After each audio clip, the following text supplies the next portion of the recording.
Inshallah, in the next half an hour, 40 minutes, I'm going to be sharing some thoughts from a very small book by one of the greatest, one great scholar of Islam, a classical, traditional scholar of Islam, Imam Ibn Rajab al-Hanbali. He wrote many books on hadith, on fiqh, on tazkiyah, on spirituality. And this particular, very, very small treatise has been translated into English. And the title of the book in Arabic is called Al-Farqu Bayna al-Nasiha wa-Ta'yir. And the translation of that in the English language, I think is published by Darus Sunnah.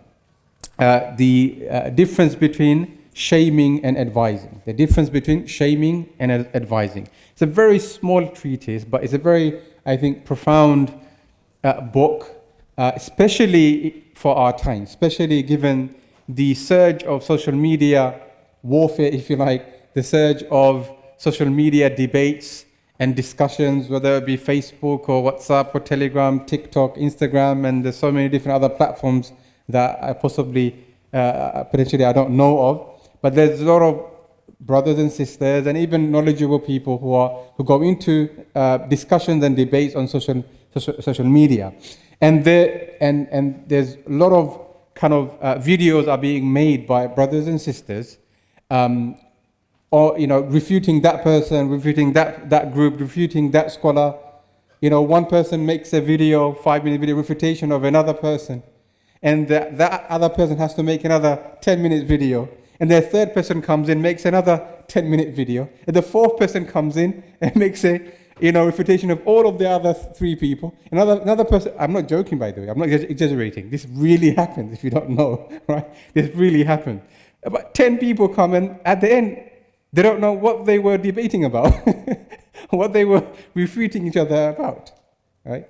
And egos, come into it, and narcissism comes into it. And this is not an isolated thing.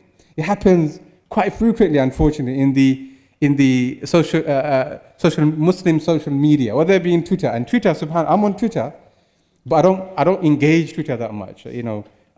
Occasionally I'm there because I follow different authors, scientific authors, psychological authors for my research.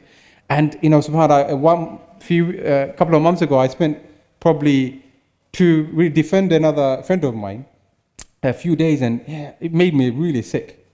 The toxicity in that environment is really, really problematic. So, and there are people who are making videos of advising other people, advising scholars, and other people shaming certain people. And I thought this small book, alhamdulillah, it's been translated into English. If you have not come across it, go to the bookshop, and it's online also. You can download it, although I shouldn't probably say that. But buy it, inshallah, and help the publishers.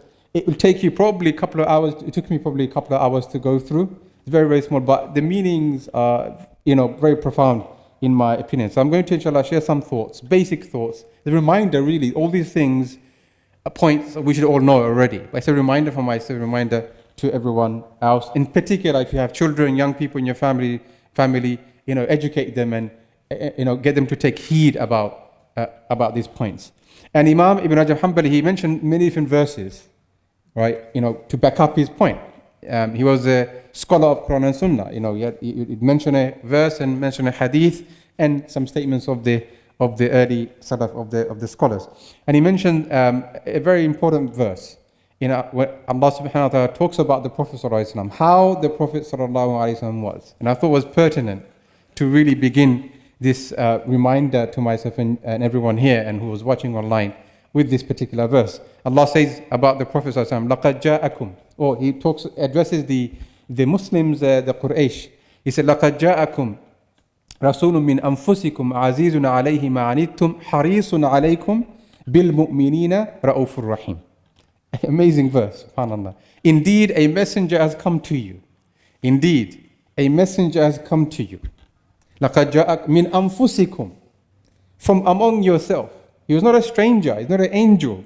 He walked in your markets. He walked with you. He ate with you.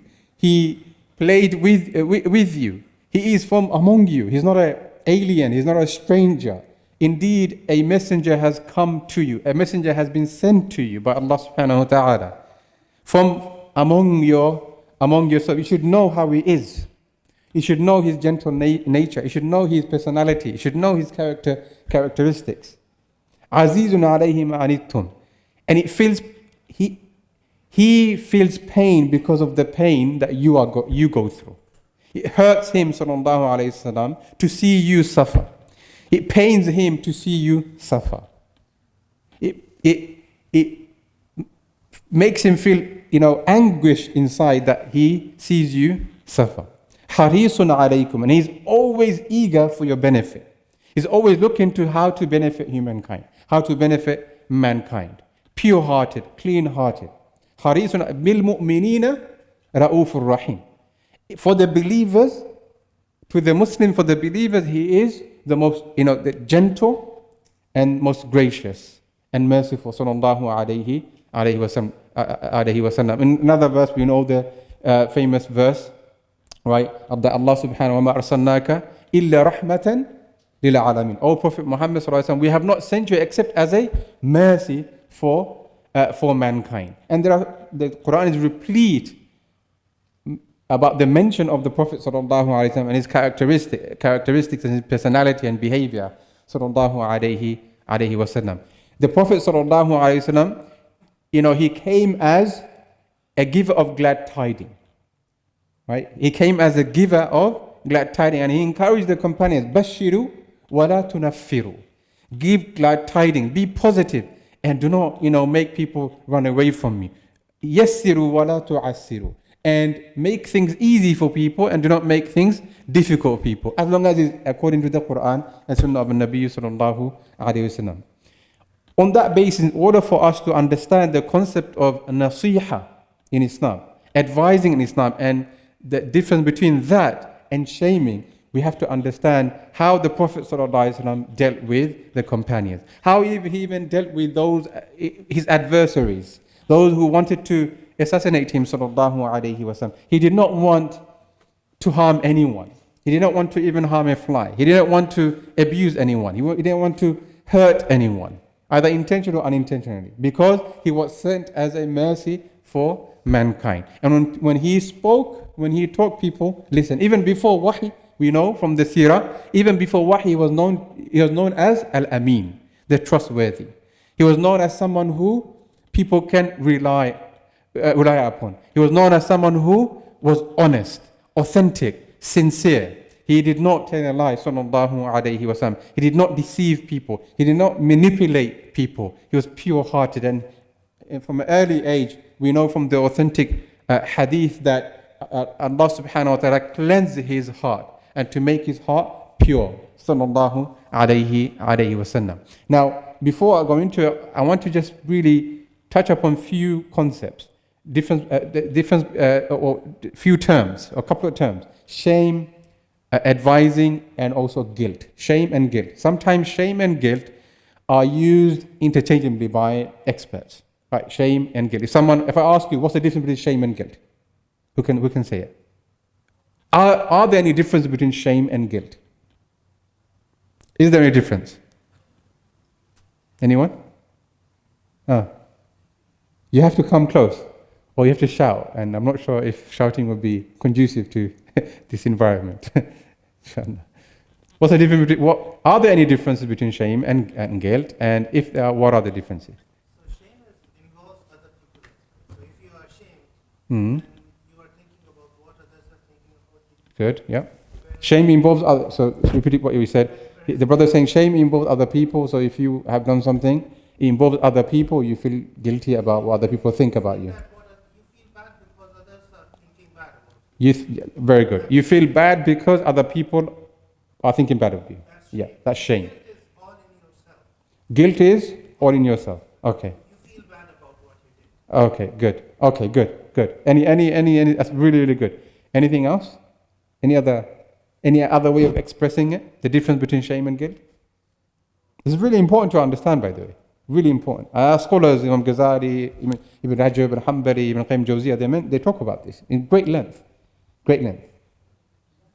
Because it is about relationship with Allah subhanahu wa ta'ala and conversely, our relationship with our family members and other people. So, and there's a lot of research on this. Books have been written on this, right? So just to briefly summarize the difference between shame and guilt. Now, a lot of people, a lot of experts, they say there's not much difference between shame and guilt. Right? When you do something, right, you feel shame, you feel embarrassed, you feel guilty. So there's not much difference. However, when you look into the research and look into, really with a comprehensive eye, there is some differences between shame and guilt. So shame is, and you're right, the first point you mentioned about, in this society, unfortunately, as the Prophet ﷺ said, right, if you don't have any shame, if you don't have any haya, then if al-mashat, do as you please.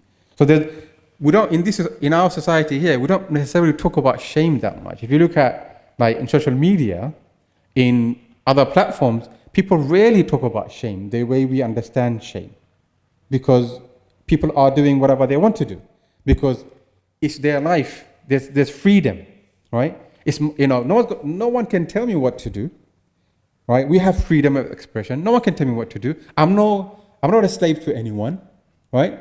I follow what is inside, what my heart tells me, what my inside tells me. There's no such thing as enslavement, right? So when we talk about freedom in this kind of framework, right?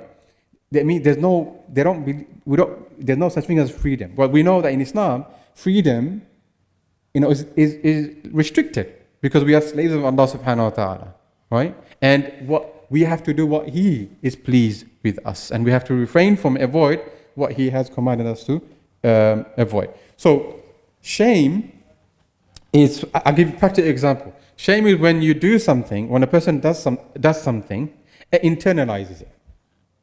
Right? Internalizes it and says, "Oh, I've done something. There's something wrong with me. There's something wrong in me." Right? And it can be taken to such an extent that the person feels so shameful that they're not able to even kind of normally behave with other people. Or another instance, people basically, as the brother said, right? They always measure what other people will think of them. Right? And if people don't, for example, if they can hide things from people, they don't really bother. Right? So the first thing is that they internalize it. Right?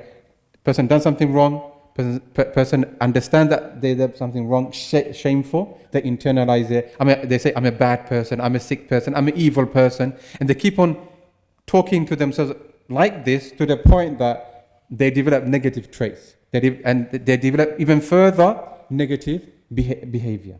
Whereas guilt is like, okay, I've done something, or that person done something, feel really embarrassed and guilty about it, but they focus more on the behavior as opposed to themselves. Do you see the difference? Right. So a person done something wrong. Why did I do that behavior for? This is not like me. Why did I do that for? Right. Now this is really important for us to understand, because especially when it comes to psychology and mental health. When a person's being traumatized, for example, from a young age, a lot of people, they feel ashamed. And what they need to understand, what they need to know, is that it's not their fault. Especially when it comes to they've been oppressed, dhulm has been done upon them, it's not their fault. There's nothing for them to be embarrassed or shameful for. Right? There's nothing, no one can blame them. And sometimes it's very difficult to do. And that's why we have to be positive with around those people in the sense that help them to recover. So that's I would say the main difference between shame. Another example, okay, who's a manager at a company? Raise your hands. Are you a boss of anyone? Raise your hands. Or you lead a team? Raise your hands. Okay, you lead a team, right? So, right, you got a company, as an example, you got a company, you have a Monday morning meeting, and you gather all your kind of staff and for updates and whatnot. And there's one staff member did not do what they were supposed to do. They don't do what they're supposed to do. In front of everyone, you go all guns blazing. Why didn't you do it? This is unacceptable. This is wrong behavior. We're losing, money. We're losing business, and this is wrong. and basically you tell them off in front of everyone, right? And then you go back to your office, you feel, subhanallah, you can feel two things, right? One is shame. I'm a bad boss. I'm a bad person. I'm an evil person, right? How can I have done that? And you self-talk yourself to even more problematic issues, right? I'm a bad boss. I'm a bad person. I'm an evil person. How can I let myself do that? There's something wrong inside me. Or you can say, look, what I've done was wrong. I shouldn't have done that. You feel guilt. You feel remorse. You feel guilt, right? And also, another difference is that sometimes, not all the time, shame does not always bring about remorse, right? Whereas guilt almost always, maybe not always, but almost always brings about remorse. Meaning that if a person makes a mistake, right, and is guilty about that mistake, like the boss, he'll go back and say, I sincerely apologize for what I've done. Yeah, I won't do it again. It's a healing process for them. Well, when it comes to shame, that's not always the case. And this is really important to understand. So coming back to the point, all these kind of preludes is really important, right? The Prophet ﷺ said, "Ad-dinu what? An-nasiha. Ad-din an-nasiha." Qulna liman. The companion said, "To whom, ya Rasulullah?" And the Prophet ﷺ replied by saying, "Lillah, to Allah, to the Messenger sallallahu alaihi wasallam, and to the leaders of the believers, وَلِعَامَّتِهِمْ, and to the general population of the Muslim community." Now, sometimes in some books, hadith books even, you'll find that this hadith is mistranslated. It's not translated accurately. So a lot of the translators, they will say that religion is good advice. Religion is about giving good advice. So the question is, how can we give advice to Allah subhanahu wa ta'ala? Can we give advice to Allah? Can we give counsel to Allah? No, we can't. We can't give counsel to the Prophet sallallahu alaihi wasallam. مَا يَنْطِقُ عَنِ الْهَوَى إِنْ هُوَ إِلَّا وَحْيٌ يُوحَى. Right? When he speaks of revelation. The companion, remember the adab of the companions of the Prophet sallallahu alaihi wasallam, that whenever he would ask him, even a rhetorical question, they would say, "Allahu wa Rasuluhu a'lam." They would never speak in front of a Nabi sallallahu alaihi wasallam, only in exceptional situations when it comes to worldly affairs, right? They would always say, "Allahu wa Rasuluhu a'lam." Allah and the Messenger, they know best. So if you go back to the hadith books or translations of the hadith books, right, if they say Dinun Nasiha means giving good advice or counsel to Allah, to the Prophet, to the leaders, and right? That's not an accurate translation. It's not a good translation. Actually, that's a problematic translation. Right? It's a very problematic translation, because if people assume that they can give counsel to Allah subhanahu wa ta'ala, that even can be kufr. Right? Logically, if you go down that line, right? But what it actually means, the word nasiha is nasuh. Someone is nasih or nasuh, right? It means good-hearted, pure, right? Means that religion is all about sincerity. Yeah? Religion is all about sincerity. Ad-din is being sincere, being authentic, and being sincere. To who? To Allah. We have to be sincere. وَمَا أُمِرُوا إِلَّا لِيَعْبُدُوا اللَّهَ مُخْلِصِينَ لَهُ الدِّينَ. Allah SWT commanded us to worship Him with sincerity, with ikhlas. And to be, when we pray, when we give zakah, when we fast in the month of Ramadan, when we give sadaqah, when we do hajj and umrah and all the other things, we don't do it for fame. We don't do it for social media likes. Another, to diverge, there are people now who go to hajj and umrah and they take pictures in front of the Kaaba. So, hey, selfies in front of the Kaaba. Wallahi, I'm not going to say it's haram. I'm not going to say it's even makruh or anything like that. I'm saying, why? Again, why? Why do that? What's the point? Why do you need to show your ibadah to people? Why do you need to show that you're in the Kaaba? Wallahi, is this, I'm not giving a fatwa. I'm not saying it's haram or, right? I'm saying, yes, logic, they say, why? Why do we need to do that? To gain likes on social media, on TikTok? To say that I'm in Mecca, in front of the Kaaba, in the haram of the Nabi sallallahu alaihi wasallam. Look, again, if someone goes there and that person may assume that he or she may not return there, I want to take a picture. I can understand that. I probably would do that, right? I went there a long time ago when we didn't have social media, right? I probably would do that. But there are people who go there, alhamdulillah, frequently. Allah calls them frequently, but they're always like taking videos and they're always taking pictures and selfies, and even our sisters now doing that. I'm like, why? Why do you want to show the world that you're doing ibadah? This is ibadah. You're not going to a market. You're not going to a festival. You're not going to a supermarket, right? Well, even supermarkets, why do you need to take a picture, right? So anyway, that's a apology for the divergence, right? So ad-deenun nasiha, religion is sincerity. Practicing Islam, doing to the best of your ability for the sake of Allah subhanahu wa ta'ala. And to be sincere towards the Prophet sallallahu alaihi wasallam. To be faithful to the Prophet sallallahu alaihi wasallam. To follow the sunnah of the Nabi sallallahu alaihi wasallam sincerely. And subhanAllah, again, just to bring another hadith that just came to my mind. Especially on Friday, that we are encouraged to do send durood and salam upon an-Nabi sallallahu alayhi wasallam. Right? Encouraged to do durood and salam upon an-Nabi sallallahu. I mean, not just on Friday, but throughout our lives, because it will be barakah upon our lives. That is how sincere the Prophet was. Right? Azizuna alayhi ma anittum, harisun alaykum bil mu'minina ra'ufur rahim. That he was so eager for your benefit, even not just to his companions whom, he engaged with, but even to us. We have not seen the Prophet ﷺ. We have not met the Prophet ﷺ. The famous hadith. We all should know this hadith. And we should when we learn this hadith, when we listen to this hadith, when we read this hadith, it should give us it should make us happy. That the Prophet ﷺ said once he was with the companions and he said, I yearn for my brothers.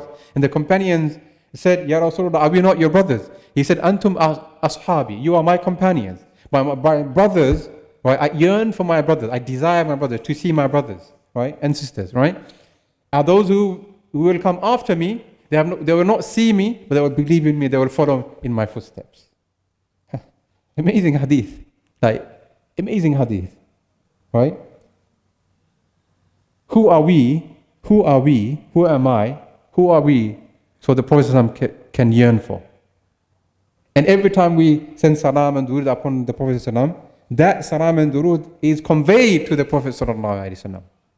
How, we don't know, but it's conveyed to the Prophet. So every single one of us here in the mosque, and every single one of us who are listening online, right? And just reflect for a moment. Who are we? So the Prophet is yearning for us, for our companionship, for our engagement, right? What have we done for the Prophet sallallahu alaihi wasallam?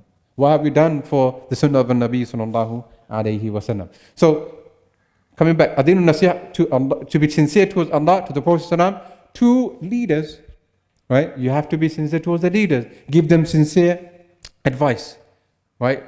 And to one another, to be sincere towards one another. Now, advice is something serious. Like giving advice is very, very serious. I would say there are two types. One is general advice, and then you've got specific advice. General advice is everyone can give, right? The Imam every single Friday stands up. I go to the mosque and I give a khutbah, I give nasiha, reminder to myself and to the people. But do I know you? There's hundreds of people in front of me. I give them, sometimes I tell them off, right? Not specifically or generally, right? But do I know them? No. So general nasiha is fine. We all can give general nasiha. But the problem comes when we give specific nasiha. Because in order to give specific nasiha to a specific individual, you have to know that individual. You have to know that individual journey. You have to have knowledge of that person. You have to have a knowledge of the circumstances of that person, the experiences of that person. How can I give nasiha to a person I don't know? Does that make sense? So a lot of people, when they give on social media nasiha, I want to give nasiha. Well, you can't give nasiha to a specific individual, to a specific group of people you don't know, right? So we have to differentiate between, I would say, general nasiha and also specific nasiha, right? And then shaming. Most of the time, people conflate between giving nasiha, advice, counsel, and shaming. So a lot of times you see people, when they go public, particularly when you go public on social media or in front of a group of people, right? Even though you may mean well, it can become shaming. Even though you may not even say harsh word to that person, but it can be shaming that person. So the scholars, they mention there are certain conditions, there are certain ways that we ought to give nasiha. There are certain things that we should try and inculcate before we advance ourselves to giving nasiha to other people, right? Number one, very basic, number one. And before that, actually, why is giving advice to specific advice difficult? Anyone guess? Why is, and I rarely give specific advice. Even though I'm a counselor, right? Even in counseling, we are trained not to give advice, right? Why is that? Generally, sometimes when you tell people what to do, they do the opposite, right? Especially the children, right? Well, and yes. Pardon? You might tell people what they, yeah. Good. Anything else? You are not, yeah, good. You are not aware of the specific situation. Right? So generally, right, number one is that, say, if I tell someone what to do, unless obviously there are always exceptions, right? There are always exceptions. For example, I have children. Children, as a father, I will tell my children what to do. Not in a rigid, military sense, but I'll educate my children, right? And if your father's here, parents, you will do the same, because children, they're not aware. When it comes to adults, it's slightly different. If I tell adult what to do, right? Most of the time, unfortunately, either they'll become dependent on you, right? Especially if you're an authoritative figure, someone that people look up to, right? So if a person tells another person what to do, that person will not be empowered. That person will become dependent on that person, and that's not healthy. Does that make sense? That's not healthy. That's number one. Number two, as I mentioned, that person will not be empowered. Will not be empowered to behave the way they ought to behave. Because what if when that person is not there to tell them what to do? They'll not be empowered. That's number two. Number three, right? If I tell someone what to do and they do it, and they go and implement what I've told them to do, and something happens or it doesn't work out, who will they blame? A lot of the time, the blame will come back to me. Does that make sense? So those are the three main reasons why telling people what to do is not always conducive, is not always good. You can provide people options, right? You can provide people options. You can educate people, right? There's a difference between advising and telling people in that sense, and educating people by giving them options, right? Even children, right? Because they're your children, they will listen to you. There's no doubt, right? If you're a parent, but sometimes you need to tell them what to do. But that's not always, in a long-term strategy for parenting, is not always conducive. Yeah? Whereas when they become older, right? If you're telling them what to do, you're telling them, and because they fear you, right? They will do it. But when they become adult, when they become, or they have some sort of autonomy, they may not do it. But if you educate them, right? Why you are telling them what to do, why you are advising them what to do, right? Educate them. Even salah, for example, right? Even salah. Then when they will develop and grow up, when they become adults, they themselves will understand why the wisdom behind what they are doing or what they ought to do. Does that make sense? So telling people what to do is not always conducive, because they'll become dependent on you. Number two, they'll not be empowered. And number three is that they if the advice that they take or they implement, right, then if it doesn't work out for them, because you don't know the situation yourself. You're not aware. You don't know the history. You don't know the background. You don't know the circumstance. Although sometimes there are similarities between our experiences, but everyone goes through their own unique experiences. This is really important. Everyone goes through their own unique experiences. In other words, the way they feel, where they express, where they see things will be unique. Will be unique. Even twins, in a family, the way they experience things, way they develop, will be unique. Yes. What about giving advice to like your wife? Giving advice to your wife, and she giving advice to you. She's giving advice to you. It has to be mutual, right? It can be, Yeah. depending on. Yeah. So yeah, look. So obviously words. So telling people what to do. I'm not saying like sometimes you may need to, depending on the situation. Yeah. As I mentioned, children, right? But telling people, ordering people what to do is not always conducive, right? But if you teach people, educate people, right? And you give people options, and you provide them wisdom, that's always more conducive, right? Always. And this was, I would say, if you look at the teaching strategies of the Prophet Muhammad sallallahu alaihi wasallam, this is he inclined towards the latter as opposed to the first approach, right? I'm not saying the first approach is always bad, that the Prophet did not ever use the first approach that he did, sallallahu alaihi wasallam, but he inclined towards the second strategy, second approach. So giving advice to your, being sincere and giving advice to your wife, spouse, family members, that's fine. Because you know your wife. Does that make sense? Right? You know your wife. But so specific advice. Right? Specific advice. You can give general advice to everyone, generally, right? However you see fit. But specifically, if you know people, but even then you have to be careful. Even then, I think we should be careful. Even if it's our spouse, even if it's our children, people, our friends whom we kind of grew up with, still you have to be careful. So, but we have to maintain certain etiquette. What are those etiquettes? Number one, very basic, very quickly, inshallah, right? Number one, not public. Not public. You don't sincerely want good for people if you go public. I'm not saying sometimes certain people may need to go public, right?